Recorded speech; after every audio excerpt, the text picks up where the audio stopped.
චුට්ට mic එක පොඩ්ඩක් පස්සට නෑ right thank you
දානේ චිත්‍රපටයේ ඉඳන් මතකයි මල්ලිදා ලංකරා විශාල සේවයක්. එතුමිය නැති වෙන එක අපිට පාඩුවක්. එතුමගේ හොඳ කාලෙදී එතුමිය අපිට දුන්න චිත්‍රපටි කලාව.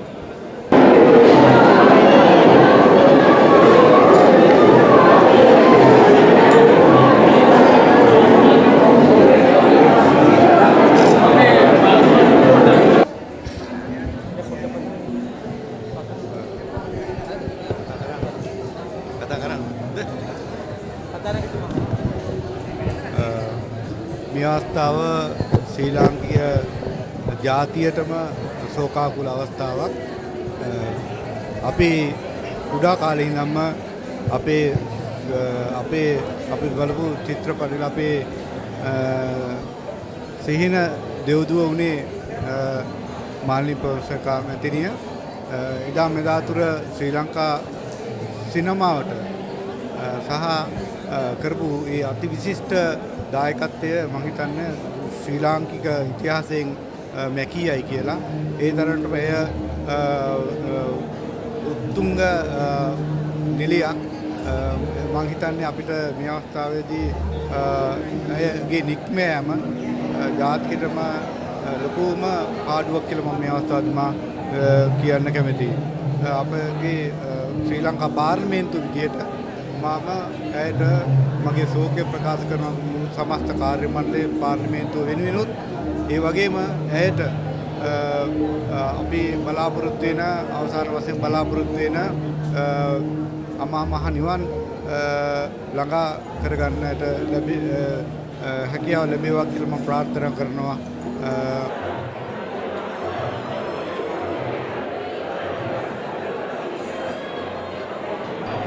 ශ්‍රේෂ්ඨ නිලියක් විදියට තමයි මාලිනී පොන්සේකාව අපි කවුරුත් හඳුනාගත්තේ. දශක ගණනාවක් තිස්සේ අපේ රටේ සියලු ජනතාවගේ ආදරයට පත්වෙච්ච නිලියක්. ඒ වගේම ඇයගේ ඒ හැකියාව ඇත්තටම මෑත කාලේ කාටවත් සම කරන්න පුළුවන් තත්ත්වයක් තිබුණ නැහැ. ඉතින් රංගන ශිල්පිනියක් විදිහට ඇය මුල් කාලේ ඉඳලම දශක ගණනාවක් තිස්සේ අඛණ්ඩව ඒ ශ්‍රේෂ්ඨය තුළ නිරතව හිටියා. ඒ නිසාම තමයි අපේ රටේ සුවහසක් ජනතාව ඇයට ආදරය කරේ. ඉතින් අද එවැනි ශ්‍රේෂ්ඨ කලාකාරණයක් තමයි අපෙන් සමුගෙන යන්නේ. ශ්‍රී ලාංකීය සියලු ජනතාවගේ ශෝකය මේ අවස්ථාවේදී සියලු දෙනාගේම හදවත් තුලින් නැගෙන ශෝකය මම හිතන්නේ මේ අවස්ථාවට සහභාගී වෙන්න බැරි වුණත් තමන්ගේ නිවෙස් තුළ ඉඳලා ඒ දුර බැහැර ඉඳලා ලෝකයේ විවිධ තැන්වල ඉඳලා මාලිනී පොන්සේකා නැමැති අපේ රටේ නිලි රැජින පිළිබඳව තමන්ගේ හදවතේ නැගෙන ශෝකය ප්‍රකාශ වෙනවා. අපි සියලු දෙනාම අද ඒ ශෝකය දරා ගන්නවා. හේතුව තමයි මේ අනිත්‍ය ධර්මයට අපි කාටත් මුණ දෙන්න වෙන නිසා. ඉතින් අපි ලංකාවේ විශේෂයෙන්ම සිංහල සිනමාව තුළ විශාල කාර්යභාරයක් ඉටු කරපු නිලි රැජිනක් විදියට තමයි මාලිනීව එදත් අදත් හඳුනගන්නේ. අපිට ලොකු පාඩුවක් මෙවැනි ශ්‍රේෂ්ඨ හැකියාවන් තියෙන නිලියක් අහිමි වීම. කෙසේ නමුත් යථාර්ථයට මුහුණ දෙන්න වෙනවා. ඉතින් අපි රජය වෙනුවෙන් එතුමගේ පවුලේ ඥාතීන්ට අපේ බලවත් ශෝකය කනගාටුව මේ අවස්ථාවේදී ප්‍රකාශ කරනවා.